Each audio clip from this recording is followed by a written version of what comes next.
আসসালামু আলাইকুম। ওয়ালাইকুম আসসালাম। কাকু, আপনি তো দেখা যায় যে দিন দিন অনেক অনেক চমক জিনিস দেখাইতেছেন। হ্যাঁ হ্যাঁ, তো যেমন এখানে যেরকম এখানে একটা পাইপে আপনার তিনটা আপনার 16 ইঞ্চি পাইপ ঢুকাই দিছেন। আচ্ছা, তোমাকে আমি বলি এখানে কি কি জন্য দিলাম। এটা দেখতে পাচ্ছ, এটা হচ্ছে গরম পানি, এটা হচ্ছে ট্যাঙ্কির পানি। জি। এটা হচ্ছে সিঙ্কের পানি চলে যাবে। এখানে একটা ডাবল সিঙ্ক হবে।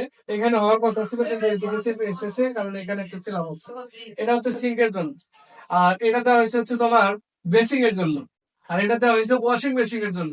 এখন ধরো আমরা এই এক পাইপে ওয়াশিং মেশিন এবং বেসিং দিতে পারতাম একটা টি লাগায়, কিন্তু এই ফ্লোরে হচ্ছে তোমার টাইলস হবে। টি লাগানোর পরে দেখা যায় 6 মাস 1 বছর পরে যদি জাম লাগে, এই জামটা ছুটানো যায় না।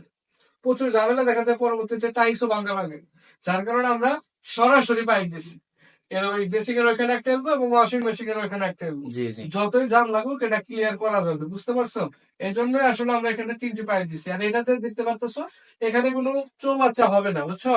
এটা একদম এই লেভেল, মানে যতটুকু টাইলস উঠুক, ওঠার পর এটা কেটে দেবো।